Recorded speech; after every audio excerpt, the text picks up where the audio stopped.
Менің атым Айғаным. Қазір 40-тың қырқасына шықтым. Бүгін осы әңгімені айтып отырған себебім, менің басымнан өткен қасірет баста ешбір жанның тағдырына айналмаса екен деген ниет. Бір кезде менің өміріме қызықпайтын адам жоқ еді. Жанымда мені жан тәнімен сүйетін жарым болды. Екі бірдей балам үйдің сәні еді. Өзіміздің шағын үйіміз. Ескілеу болса да мінген көлігіміз. Ай сайын түсіп тұратын тұрақты табысымыз бар болатын. Біз бай болған жоқпыз, бірақ бақытты едік. Кешкісін бәріміз бір дастархан басына жиналып, балалардың мектептегі қызықтарын тыңдайтынбыз. Жолдасым Ерлан әр жұма сайын қолына гүл ұстап келетін әдетін ешқашан үзбейтін. Айғаным, үйіміз үлкен болмаса да берекесі кетпесін дейтін. Мен де шын жүрегіммен осы бақытымыздан айырмасын деп тілейтінмін. Сол кезде мен өзімді дүниедегі ең бақытты әйел сезінетінмін. Бірақ адам кейде өзіндегі бардың қадірін жоғалта бастағанда ғана түсінеді екен. Бәрі бір көктем күні басталды. Мектептегі құрбыларыммен кафеде кездесіп отырғанбыз. Әңгіме арасында Гүлмира деген құрбым телефонын көрсетіп: «Қараңдаршы, кешке 50 мың теңге салып едім, 200 мың болып шықты» деп мәз болды. Біз тамырқай қарадық. Рас па? Әрине, қазір ақша табудың жолы көп. Бір-екі батырманы бассаң болды. Мен күліп: «Ондай оңай ақша бола ма?» дедім. «Сен де көр, басында аз ақша саласын, ұтып кетсем тоқтайсың». Осы бір тоқтайсың деген сөз кейін менің өмірімді ойрандайтынын қайдан білейін. Үйге келген соң әлгі әңгімені ұмыта алмадым. Телефонды қайта-қайта қолыма алдым. Шынымен оңай ақша болса ше? Балалардың жазғы демалысына жарар еді. Жолдасыма тосын сый жасармын. Ойым сан-саққа жүгірді. Ерлан жұмыстан келгенде ештеңе айтпадың. Кештей әлгі бағдарламаны іздей бастадың. Түн ортасына дейін қарап отырып, ақыры тауып алдым. Жүрегім тарсылдап тұр. 10 мың теңге ғана салдым. Ұтылсам да көп емес қой. Экрандағы түрлі түсті суреттер айналып кетті. Бірнеше секундтан кейін телефон дір етті. 25 мың теңге. Мен орнымнан атып тұрдым. Расымен ұтып кеттім. Жүрегім ерекше қуанышқа толды. Бірнеше минут бұрынғы 10 мың теңге әп-сәтте көбейіп кеткен еді. Мен дәл сол сәтте ең қауіпті нәрсені сезбедім. Бұл ақша емес еді. Бұл құмарлықтың алғашқы тұзағы болатын. Ертеңіне тағы кірдім. Тағы ұттым. Бұл жолы 40 мың теңге. Өзімді өте ақылды адам сезіндім. Көрдің бе? Жұрт бекер айтпайды екен. Менде жол бар екен. Мұнымен несиеде жауып тастауға болады. Осындай ойлар көбейе берді. Сол күні кешке Ерлан: «Соңғы кезде телефонынан бас алмай жүрсің ғой, бәрі дұрыс па?» деп сұрады. Мен жымиып: «Жай ғана видео көріп отырмын». Алғашқы өтірігім сол болды. Өтірік айту оңай көрінді. Өйткені артынан келе жатқан апаттың дыбысы әлі естілмеген еді. Күндер өте берді. Мен жұмыста да, үйде де телефонға телміретін болдым. Балаларым: «Анашым, бізбен ойнаш» дегенде, кейін «Қазір қолым бос емес» дей салатынмын. Бұрын бірге шай ішетін көршілерде де бармай кеттім. Менің бар әлемім кішкентай ғана экранға сыйып қалған еді. Бір күні алғаш рет ұтылдым. 20 мың теңге жоқ болды. Ештеңе етпес, келесте қайтарып аламын. Тағы салдым. Тағы ұтылдым. Тағы. Сол түні ұйықтай алмадым. Кек бір ғана ой маза бермеді. Ертең міндетті түрде қайтарамын. Бір аптадан кейін мен алғашқы 100 мың теңгемнен айырылдым. Бірақ мен тоқтамадым. Керісінше, бұрынғыдан бетер сеніп қалдым. Аз қалды. Бір үлкен ұтыс болса, бәрі орнына келеді. Бұл құмар ойынға тәуелді болған әр адамның өзіне айтатын ең қауіпті өтірік еді. Бір күні банктен хабарлама келді. Сізге алдын ала мақұлданған несие ұсынылады. Мен ұзақ қарап отырдым. Алсам ба? Ұтып шықсам, бір күнде қайтарам. Ерлан ештеңе білмейді. Сол сәтте ар-ұжданым «Тоқта» деп сыбырлағандай болды. Бірақ нәпсім әлде қайда қатты сөйледі. Мен дірілдеген саусақтарыммен келісім батырмасын бастым. Сол бір ғана қадам мені қарыздың қараңғы тұңғиығына қарай жетелеп бара жатқанын әлі түсінбедім. Несие мақұлданған туралы хабарлама келгенде жүрегім атша тулады. Экранда жарқыраған бір ғана сөйлем тұрды: «Қаражат картаңызға аударылды». Бір сәтке көзімді жұмдым. Енді бәрі өзгереді. Осы ақшамен ұтып шықсам, несиені бірден жауып, ешкім ештеңе білмейді. Сол ой мені тыныштандырғандай болды. Алайда ол тыныштық дауыл алдындағы меңіреу тыныштық екенін мен қайдан білейін. Ерлан кешке үйге көңілді келді. Қолында балалардың сүйікті тортын ұстап тұр екен. Бүгін жобамыз сәтті аяқталды. Балаларды қуантып қояйық дедім деп күлімсіреді. Балалар мәз болып әкесінің мойнына асылды. Үйдің іші күлкіге толды. Ал менің жан дүниемде әлде қандай қорқыныш тамыр жайып келе жатты. Өйткені картадағы ақша менікі емес еді. Ол қарыз болатын. Балалар ұйықтаған соң мен бөлмеге кіріп есікті іштен жаптым. Телефонды аштым. Экрандағы түрлі түсті белгілер тағы да мені өзіне тарта бастады. Бұл соңғы рет. Ұтып шықсам бәрі бітеді. Мен 100 000 теңгені аудардым. Ойын басталды. Алғашқы айналымда аздап ұттым. Көңілім көтерілді. Міне, айтқаным келді. Тағы ойнадым. Тағы. Бір кезде экрандағы сандар көз алдында азая бастады. 100 000, 80 000, 50 000, 20 000. Ақырында 0. Телефонды қолымнан түсіріп алдым. Бөлменің іші айналып кеткендей болды. Жоқ, бұл мүмкін емес. Бірнеше минут бойы экранға үнсіз қарап отырдым. Сенгім келмеді. Ертеңіне таңертең. Ерлан, түнмен ұйықтамаған сияқтысың. Бетім бозарып кетіпті деді. Мен күліп жіберуге тырыстым. Аздап басым ауырып тұр. Өтірік айту бұрынғыдан да жеңіл болып кеткен еді. Бірақ әр өтірік жанымды бұрынғыдан ауыр жаралайтын. Бірнеше күннен кейін банктың алғашқы төлемі келді. Телефоныма хабарлама түсті. Мен оны Ерлан көріп қоймасын деп бірден өшіріп тастадым. Сол күннен бастап телефонымды ешкімнің қолына бермейтін болдым. Құпия сөзді өзгерттім. Хабарламаларды жасырып қойдым. Мен өз үйімде, өзіммен өзім жасырын өмір сүре бастадым. Бірақ қарыз еш қайда кеткен жоқ. Керісінше, күн сайын көбейіп жатты. Мен тағы ақша іздей бастадым. Алдымен алтын сырғаны саттым. Ерлан байқамады. Бір-екі күнде орнына жаңасын алып берем деп өзімді жұбаттым. Бірақ жаңа сырға алынбады. Ақша тағы да сол ойынның ішіне сіңіп кетті. Бір күні анам телефон соқты. Қызым, бәрі дұрыс па? Дауысым шаршаңқы шығады. Жақсымын, мама. Жүрегім біртүрлі мазасызданып жүр. Өзіңді күт. Анамның сөзін естігенде көзіме жас келді. Айтқым келді. Анашым, мен үлкен қателік жасап қойдым. Бірақ үндемедім. Өйткені ұят еді. Келесі аптада жағдай одан сайын қиындай түсті. Қарызды жабу үшін құрбым Жанардан ақша сұрадым. Айғаным, бәрі жақсы ма? Бұрын сен ешқашан қарыз сұрамайтын едің. Үйде кішкене мәселе болып қалды. Ол маған сенді. Ақшасын берді. Ал мен тағы да сол ақшаны ойынға салдым. Бұл жолда жеңілмеймін деп ойладым. Бірақ тағдыр маған тағы бір ауыр соққы дайындап қойған еді. Уақыт өткен сайын мен бұрынғы айғаным болмай қалдым. Балалар сабақтан қуанып келсе де, олардың әңгімесін тыңдамайтынмын. Ерлан кешкі ас үстінде бір нәрсе айтса, ойым мүлде басқа жақта жүретін. Менің көзім тек телефонға түсетін. Құмарлық адамды алдымен ақшасынан айырмайды. Әуелі ол адамның уақытын ұрлайды. Содан кейін күлкісін алып кетеді. Артынша отбасының жылуын өшіреді. Ең соңында ар ұятына қол салады. Мен осының бәрін кеш түсіндім. Бір күні кешке есік қоңырау соғылды. Ерлан барып ашты. Есіктің алдында костюм киген бейтаныс ер адам тұр екен. Айғаным ханым, осы үйде тұра ма? Жүрегім зу ете қалды. Қолымдағы кесені жерге түсіріп алдым. Әлгі адамның қолында банктың құжаттары бар еді. Менің мұқият жасырып жүрген құпиям енді ашылуға шақ қалған болатын. Есіктің алдында тұрған ер адамның қолындағы көк папканы көрген сәтте бойынан қаным қашып кеткендей болды.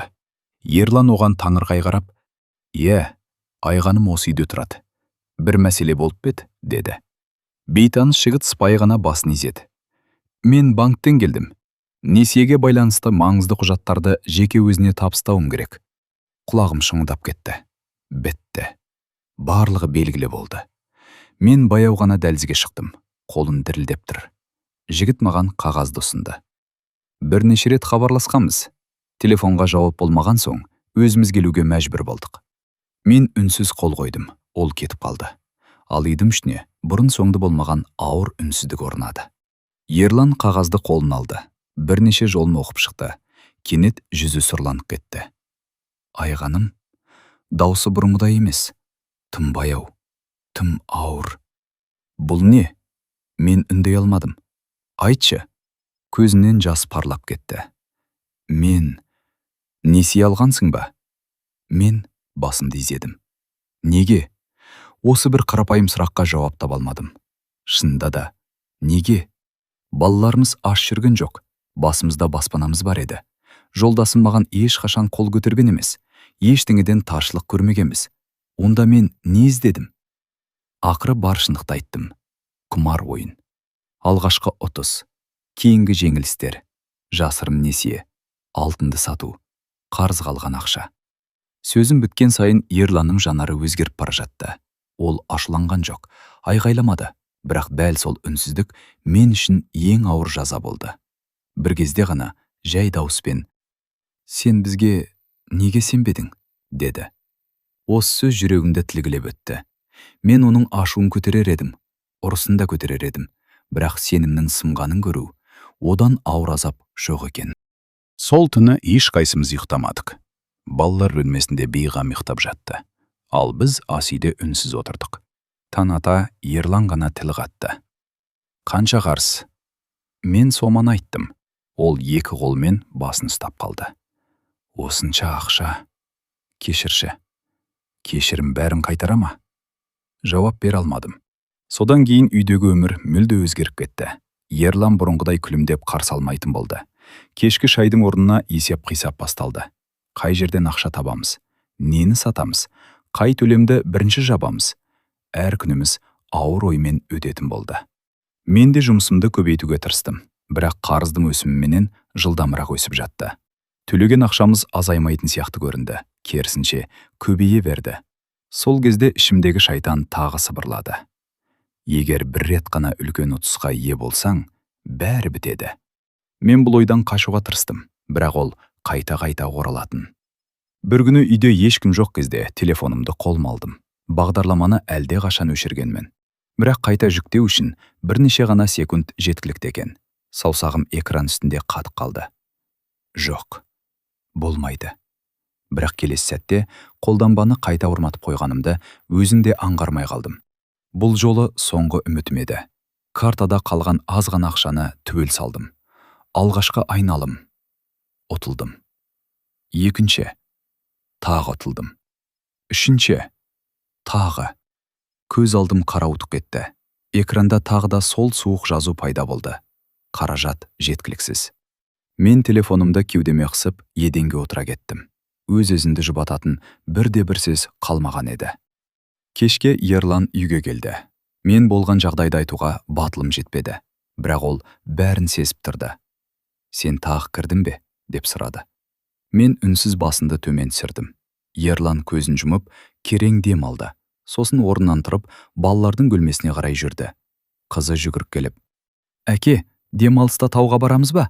Уәде берген едің ғой». Ерлан қызын құшақтап жымиған болды. Бірақ оның көзіндегі мұңды мен анық көрдім. Сол сәтте алғаш рет түсіндім. Мен тек ақшадан айырылған жоқпын. Мен балаларымның армандарын, күйеуімнің тыныштығын, үйіміздің берекесінде ұрлаған екенмін. Арада 2 апта өтті. Бір күні пошта жәшігінен ресми хат шықты. Ерлан конвертті ашып оқыды.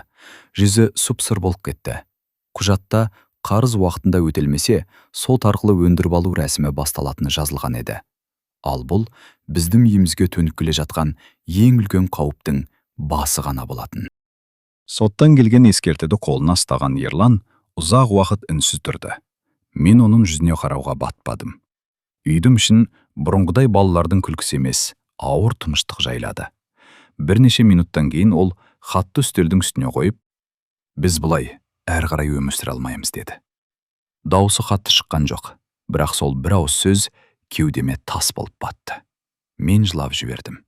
«Ерлан, мен бәрін түзетемін, ант етемін». Ол басын шайқады. «Мен сенің сөзіңе сенгім келеді. Бірақ соңғы бірнеше айда сенің әрбір соңғы рет деген сөзің тағы бір жаңа өтірікке айналды». Мен үнсіз қалдым. Өйткені оның айтқаны рас еді.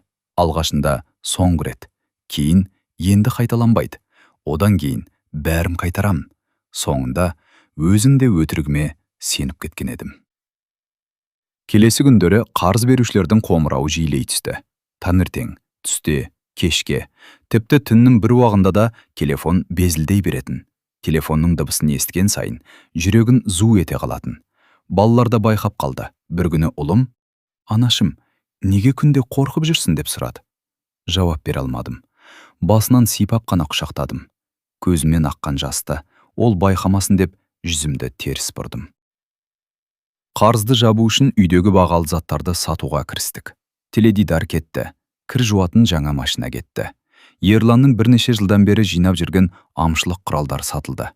Ол заттарын көлікке тиеп жатқанда үнсіз ғана сипап өтті. Мен оның жанын дәл сол сәтте қаншалықты ауыртып тұрғанымды анық сездім. Бір күні қызым мектептен жылап келді. «Не болды, қызым?» «Ертең сыныппен қала сыртына саяхатқа барады. Бәрі ақша өткізіп қойыпты». Ол үнсіз қалды. Мен бәрін түсіндім. Қалтамды ақтардым. Бар болғаны бірнеше жүз теңге ғана шықты.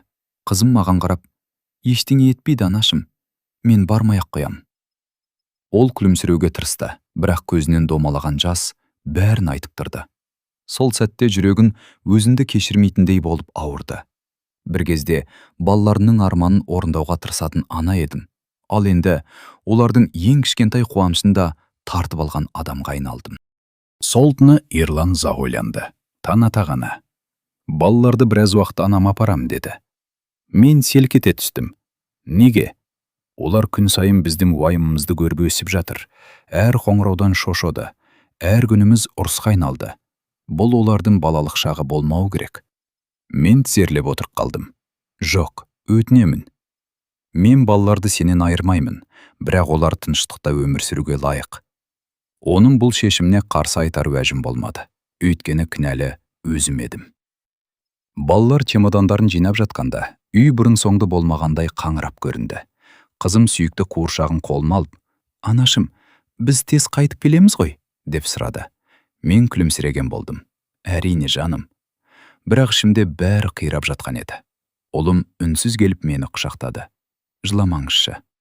Баланың өз анасын жұбатуы қандай ауыр екенін сол күні ұқтым. Есік жабылғанда үйдің іші мүлде бос қалғандай болды. Балалардың күлкісі жоқ, ойыншықтардың шашылып жатқаны жоқ, ас үйден шығатын тәтті иіс жоқ. Кек қабырға сағатының тықылы ғана естіледі. Мен олардың бөлмесіне кірдім. Қызымның жастығын құшақтап ұзақ жыладым. Мен сендердің кінәсіз балалық шақтарында неге тартып алдым? Осы сұрақ жанымды жегідей жеді. Бірнеше күннен кейін дүкенге шықтым. Көшенің арғы бетінде Ерлан балалармен келе жатыр екен. Қызым мені байқап қалды. Бір сәтке қуанып, қолын көтерді. Бірақ кейін әкесіне қарап үнсіз қалды. Мен олардың жанына барғым келді. Жүгіріп барып құшақтағым келді. Алайда аяғым алға баспады. Өзімді сол сәтте бөтен адамдай сезіндім. Балаларым көз алдында тұрса да, арадағы қашықтық бұрынғыдан әлде қайда алыс еді. Сол күні үйге қайтып келе жатып, алғаш рет шын жүрегіммен: «О Алла, мені осы бәледен құтқара көр, маған тағы бір мүмкіндік бере көр» деп көз жасымды тыя алмадым. Бірақ өмір мен үшін әлі де ең ауыр сынақты дайындап қойған еді. Келесі күні есігімнің алдына сот орындаушысы келді. Есік қоңырауы баяу ғана сыңғырлады. Бұл жолы жүрегім дүрсілдеп кеткен жоқ. Өйткені кімнің келгенін іштей сезіп тұрдым. Есікті аштым. Табалдырықта қара костюм киген ер адам мен оның жанында қызметкер тұр екен. «Айғаным ханым?» «Иә, біз сот орындаушылары боламыз. Сот шешіміне сәйкес қарызды өндіріп алу рәсімі басталды». Осы сөздерді естігенде тізем дірілдеп кетті. Мен үнсіз ғана шетке ығыстым. Олар үйдің ішін аралап шықты. Бұрын жайнап тұратын бөлмелердің көбі қаңырап бос қалған. Теледидар жоқ, жаңа жиһаз жоқ. Көп зат әлде қашан сатылып кеткен. Сот орындаушысы бәрін қағазға түртіп алды. Сосын: «Егер қарыз өтелмесе, заң аясында қалған мүлікке де шара қолданылады» деді. Мен үнсіз басымды изедім. Дауласуға да, ақталуға да шамам жоқ еді. Өйткені бұл жағдайға мені ешкім итермелеген жоқ. Өзім келдім. Олар кеткен соң үйдің дәл ортасына отырып қалдым. Терезеден күн сәулесі түсіп тұр. Бірақ маған айналам қараңғы көрінді. Бір кезде осы үйде балаларым асыр салып ойнайтын.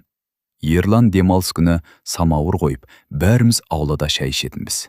Қазір сол үйде жалғыз өзім отырмын. Құлаққа тек сағаттың тықылы ғана естіледі. Сол тыныштық жанымды мың рет тілгендей болды. Кешке қарай анам келді. Есіктен кірген бетте мені құшақтап алды. Мен кішкентай баладай еңіреп жыладым.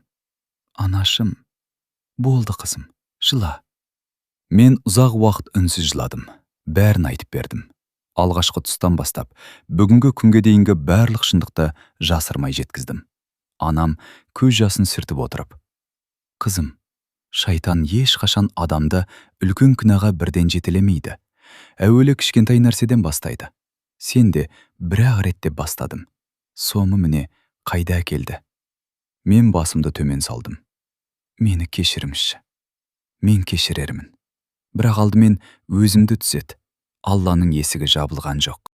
Сол күні анам маған ескі Құранды алып келді. Жүрегім қанша қараңғыланса да, үмітімді үзбе. Мен Құранды қолыма алып ұзақ отырдым. Айлар бойы алғаш рет ішімде бір сәуле жанғандай болды. Мен бұрын тек ақшаны ойлаппын, ұтысты ойлаппын, қарызды ойлаппын. Ал жүрегімнің қалай босап қалғанын мүлде байқамаппын. Ертеңіне мешіттің жанынан өтіп бара жаттым. Азан үні естілді. Аяғым өздігінен тоқтады. Көп жылдан бері мұндай тыныштықты сезінбеген екенмін. Ішке кіріп, бұрышқа отырып қалдым.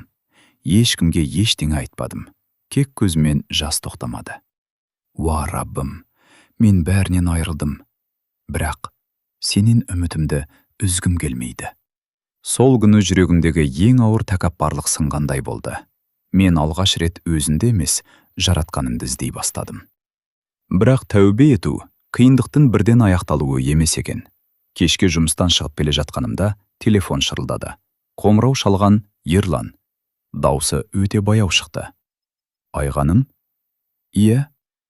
Ұлымыз ауруханаға түсіп қалды. Дүниен төңкеріліп кеткендей болды. Не болды?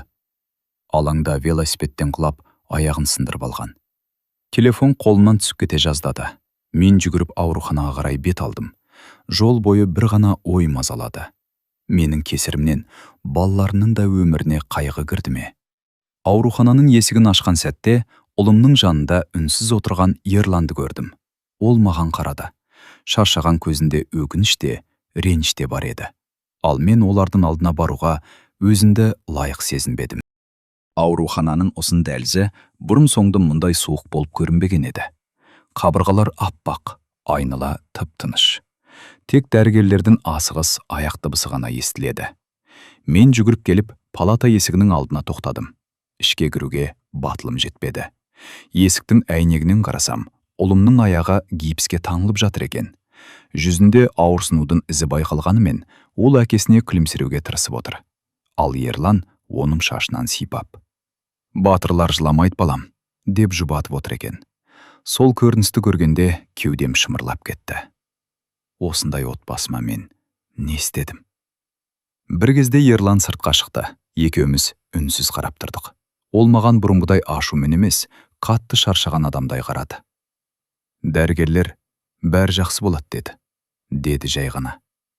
Кешір. Ол сөзінді бөліп жіберді. Қазір кешірім сұрайтын уақыт емес. Балаларға күшті болайық. Мен басымды изедім. Бәлкім осы бірнеше айдың ішінде алғаш рет екеуміз бір мақсат үшін қатар тұрған шығармыз. Ұлым мені көргенде жүзі жадырап кетті. Анашым, қорықпаңызшы, мен жақсымын. Оның сол сөзінен кейін көз жасымды тоқтата алмадым. Керісінше, мен оны жұбатуым керек еді. Ал мені тағы да балам жұбатып тұр. Мен тез жазылып кетем. Сосын бәріміз бірге серуендейміз. Ол болашақ туралы сондай сеніммен айтып отыр. Ал мен болсам, сол болашақты өз қолыммен қиратуға шақ қалғанымды ойлап, ішім қанжылады. Ұлым ауруханадан шыққаннан кейін, мен өмірімді түбегейлі өзгертетін шешім қабылдадым. Телефонымды қолыма алдым. Құмар ойым қосымшасын аштым. Бұрын оны ашқанда жүрегім дүрсілдейтін, бұл жолы керісінше жиіркеніш сезімі биледі. Экрандағы түрлі түсті суреттерге ұзақ қарап тұрдым. Содан кейін бір жола өшірдім. Тек қолданбаны ғана емес, онымен байланысты барлық аккаунттарды, банк карталарын, хабарламаларды түгел жойдым. Бұл менің жеңісім емес еді. Бұл ұзақ күрестің алғашқы қадамы ғана болатын. Келесі күні таң намазынан кейін анама бардым. Анашым, иә қызым, мен қайтадан өмір сүргім келеді. Анам жымиып, онда өткеніңе емес, бүгінгі күніме қызмет ет. Алла тәубе еткен құлын жақсы көреді, бірақ тәубенің дәлелі ісімнің өзгеруі, деді. Осы сөз менің өмірлік ұстанымыма айналды. Сол күннен бастап мен бұрынғыдай оңай ақша іздеуде емес, адал еңбекті іздей бастадым. Мен қосымша жұмысқа орналастым. Күндіз бір жерде, кешке тағы бір жерде еңбек еттім. Қолым күлдіреп, белім ауырса да, жанымда бір жеңілдік пайда бола бастады. Өйткені әр тапқан теңгемнің артында адал тер тұрды. Ал адал еңбектің дәні бұрынғы барлық жалған ұтыстан әлде қайда тәтті екен. Адал еңбекке қайта оралу оңай болған жоқ. Бұрынғы өмірімде таңғы шайымды асықпай ішіп, балаларды мектепке шығарып салып, үй тірлігімен айналысатынмын. Енді бәрі өзгерді. Таң қараңғысымен жұмысқа кетем, кеш батқанда ғана үйге ораламын. Шаршағаным сондай. Кейде аяқ киімімді шешпестен отырып қалатынмын. Бірақ сол шаршаудың өзі жаныма тыныштық сыйлайтын. Өйткені ол маңдай тердің шаршауы еді. Ай сайын жалақы алған күні бұрынғыдай өзіме ештеңе сатып алмайтын болдым. Ең алдымен қарыздың бір бөлігін өтейтінмін. Банкқа ақша аударған сайын, уа Алла, аз болса да адал ақшамен өтеп жатырмын. Өзіме сабыр бере көр деп іштей дұға ететінмін. Қарыз азайған жоқ, бірақ менің жаным өзгере бастады. Бір күні жұмыстан кеш қайтып келе жатқанында аялдамада егде жастағы бір кісімен қатар отырдым. Ол қолындағы ескі дорбасын құшағына қысып маған жылы жымиды. Қызым, қатты шаршаған сияқтысың. Мен де еріксіз күлімсіредім. Иә ата, еңбектеніп жүрсің ғой? Иә. Қария терең күрсініп. Есінде болсын. Адал еңбек адамды шаршатады, бірақ арын былғамайды. Ал жеңіл ақша қалтанды толтырғандай көрінеді, бірақ жүрегіңді ұштатады, деді. Мен үнсіз қалдым. Бұл сөз дәл мен үшін айтылғандай еді. Күндер өте берді. Менің өзгергенімді алғаш болып анам байқады. Бір күні шай үстінде. Қызым, көзім бұрынғыдай алақ-жұлақ емес. Жүзіме тыныштық келе бастапты, деді. Мен басымды төмен түсірдім. Бұрын мен байлықты ақшадан іздеппін. Енді тыныштықтың өзі ең үлкен байлық екенін түсіндім. Анам көз жасын сүртіп, осы сөзіңді өмір бойы ұмытпа, деді. Бір жексенбі күні Ерлан балаларды алып келді. Үйдің іші қайтадан бала күлкісіне толды.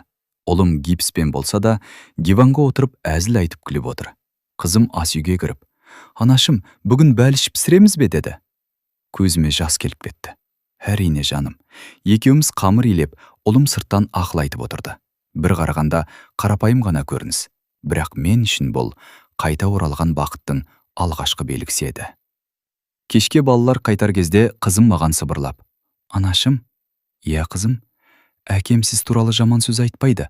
Ол аналарын қателесті, бірақ адам қателігін түзетсе, Алла да адамдар да кешіреді, дейді. Менің көзімнен еріксіз жас ыршып кетті.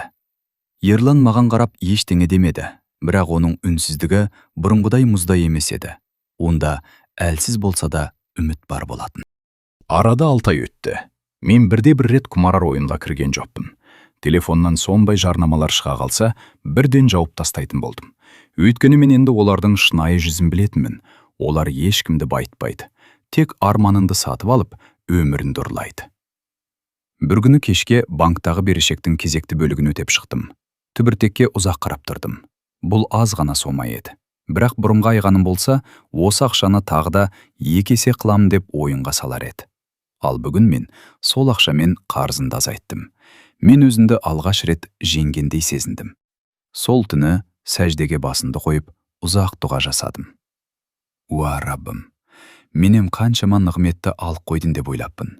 Сөйтсем, сен мені ойапқың келген екенсің. Маған тағы бір мүмкіндік бергенің үшін мыңда бір шүкір. Дәл сол түні телефон қоңырау соғылды. Экранда Ерланның аты жанып тұрды. Даусында көптен бері естілмеген жылылық бар еді. Айғаным, ертең кешке балалармен бірге үйге кел. Бізге маңызды әңгімелесу керек. Жүрегім тағы да дүрсілдей бастады. Бірақ бұл жолы қорқыныштан емес, үміттен еді. Ерланның кешкі қоңырауынан кейін түні бойы көзіме ұйқы кірмеді. Не айтпақ екен? Балаларды енді мүлде алып кете ме? Әлде ойым сансаққа жүгірді, бірақ бұл жолы өзімді тоқтаттым. Бұрын мен бәрін алдын ала ойлап, өзімді босқа қинайтынмын. Енді тағдырымды Аллаға тапсыруды үйренген едім. Келесі күні кешке олардың үйіне бардым. Есікті қызым ашты. Анашым келді. Ол бұрынғыдай қуанып мойныма асылды. Мен оны бауырыма қысып тұрып, көз жасымды әрең тоқтаттым. Ұлымды ақсандай басып келіп құшақтады.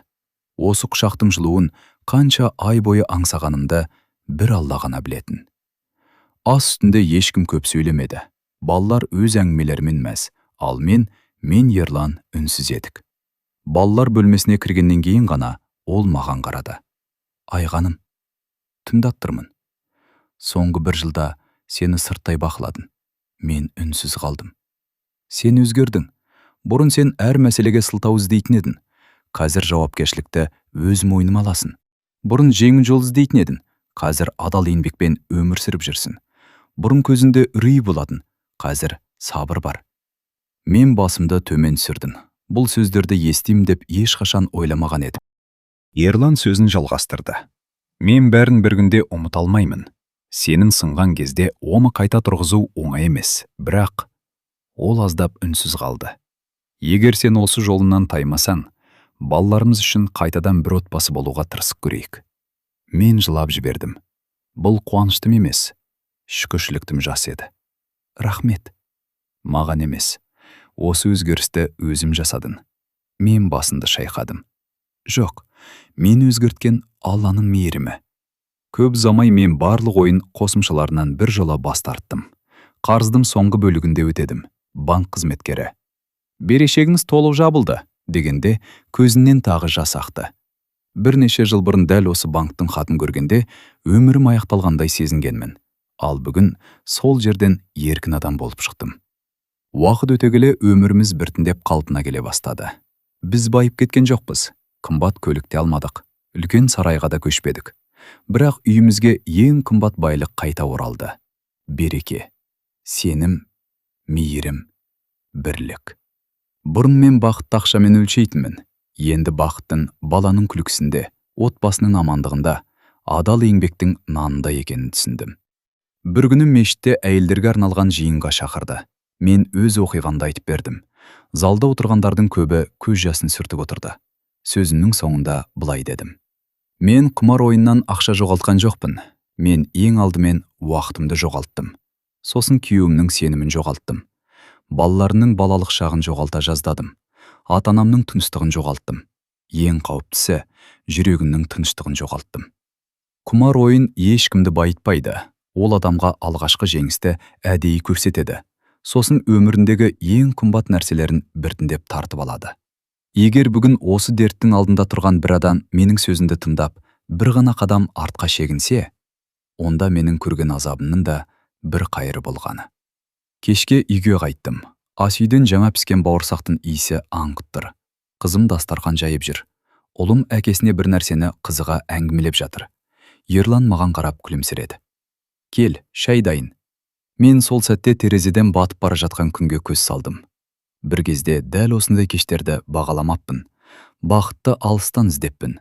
Сөйтсем, ол өз үйімнің төрінде, балаларының күлкісінде, адал астың буында, отбасының амандығында екен. Іштей, уа Раббым, мені тәкаппарлықтан сақтап, шүкіршілікке жеткізгенім үшін сансыз мақтау саған ғана тән. Қалған ғұмырымды адалдықпен өткізуге күш бере көр, деп дұға еттім. Сол күні мен өмірімдегі ең үлкен жеңісті түсіндім. Бұл біреуді жеңу емес, бұл өз нәпсінді жеңу еді.